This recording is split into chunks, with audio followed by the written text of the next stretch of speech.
અને કોર્ટની આ તમામ ગતિવિધિઓ પર વધુ વિગતે વાત કરવા માટે જોડાઈ રહ્યા છે TV9 સંવાદદાતા રોનક વર્મા। રોનક, આખરે કોર્ટની અંદર આ ગતિવિધિઓ આપ ત્યાં જોઈ રહ્યા છો, ઈમેલ આઈડી પર આ ધમકી મળ્યા બાદ હવે કોર્ટ કાર્યવાહીમાં કેટલો વિક્ષેપ આપ ત્યાં જોઈ રહ્યા છો અને ક્યાં સુધીમાં તમામ વસ્તુઓ પૂર્વવત થઈ જશે? રોનક, જયેશ,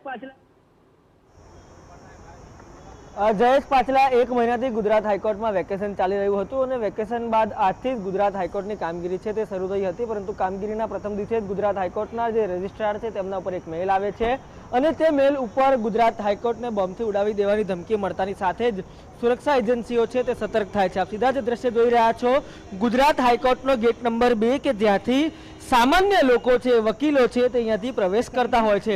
ગેટ નંબર 5 અને ગેટ નંબર 2 આ જે બે પ્રવેશ દ્વાર છે જ્યાંથી તમામ લોકો અવરજવર કરતા હોય છે, ત્યાં અત્યારે ધમકી મળતાની સાથે જ જે સુરક્ષા એજન્સીઓ છે તે એલર્ટ થઈ છે અને તે એલર્ટ થવાની સાથે જ આપ દ્રશ્ય જુઓ, મેટલ ડિટેક્ટરની સાથે અહીંયા તમામ જે ગાડીઓ છે તે એન્ટર થઈ રહી છે તેનું ખાસ ચેકિંગ છે તે કરવામાં આવી રહ્યું છે।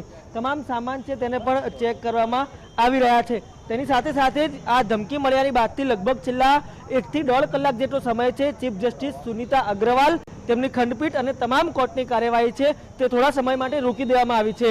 પોલીસના ઉચ્ચ અધિકારીઓ છે તે પણ ગુજરાત હાઈકોર્ટ પરિસરમાં પહોંચ્યા છે। તેની સાથે સાથે ફાયર વિભાગ હોય, bomb detection and disposable squad હોય, BDDS હોય, તમામ લોકો છે તે ગુજરાત હાઈકોર્ટમાં અત્યારે ચેકિંગ છે તે કરી રહ્યા છે। આ તમામ સાથે જે ગુજરાત પોલીસના ઉચ્ચ અધિકારીઓ અત્યારે જે સુરક્ષા વ્યવસ્થા છે તેનું પણ નિરીક્ષણ કરી રહ્યા છે, કેમ કે સ્વાભાવિક રીતે ગુજરાત હાઈકોર્ટ છે તે હાઈ સિક્યુરિટી ઝોન ગણવામાં આવે છે, હાઈ સિક્યુરિટી એરિયા છે તે ગણવામાં આવે છે।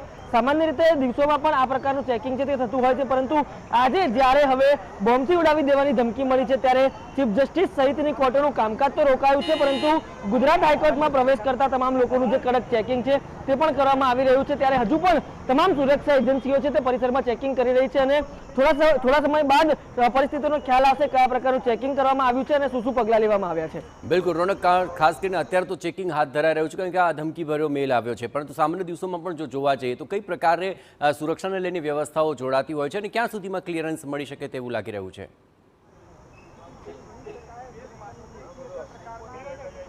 જી બિલકુલથી જે પ્રકારે મેલ મળ્યો છે અને મેલ મળ્યા બાદ છેલ્લા 2 કલાકથી ગુજરાત હાઈકોર્ટ પરિસરમાં કાર્યવાહી ચાલી રહી છે।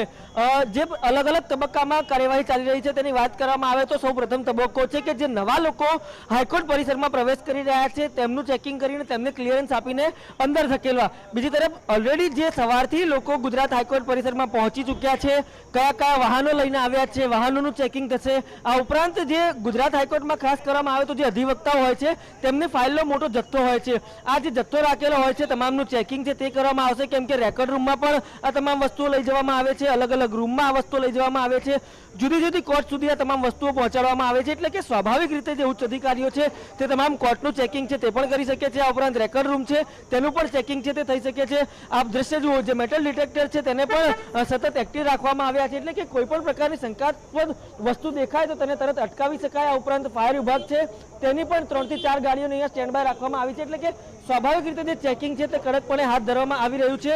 ન માત્ર 1-2 પરંતુ અનેક એજન્સીઓના જે અગણિત અધિકારીઓ છે તે અત્યારે કામગીરી અહીંયા કરી રહ્યા છે અને ગુજરાત હાઈકોર્ટમાં જે પ્રકારે ધમકી મળી છે તે ધમકી ઉપર કામગીરી ચાલી રહી છે। ત્યારે આ મેલ કોણે કર્યો, ક્યાંથી કર્યો તેની પણ તપાસ છે તે જુદી જુદી એજન્સી દ્વારા કરવામાં આવશે, પરંતુ પ્રાથમિક તબક્કે જે પરિસર છે તેનું ચેકિંગ હાલ કરવામાં આવી રહ્યું છે। બિલકુલ રોનક, તમામ ગતિવિધિઓ પર આપ નજર રાખતા રહેજો। તો રોનક જણાવી રહ્યા તે પ્રમાણે એક વાહનનું ચેકિંગ અત્યારે ચાલી રહ્યું છે, કોઈ પણ શંકાસ્પદ વસ્તુ જણાય તો તુરંત જ તેને લઈને ત્યાં તમામ સુરક્ષા એજન્સીઓ તપાસ કરી રહી છે।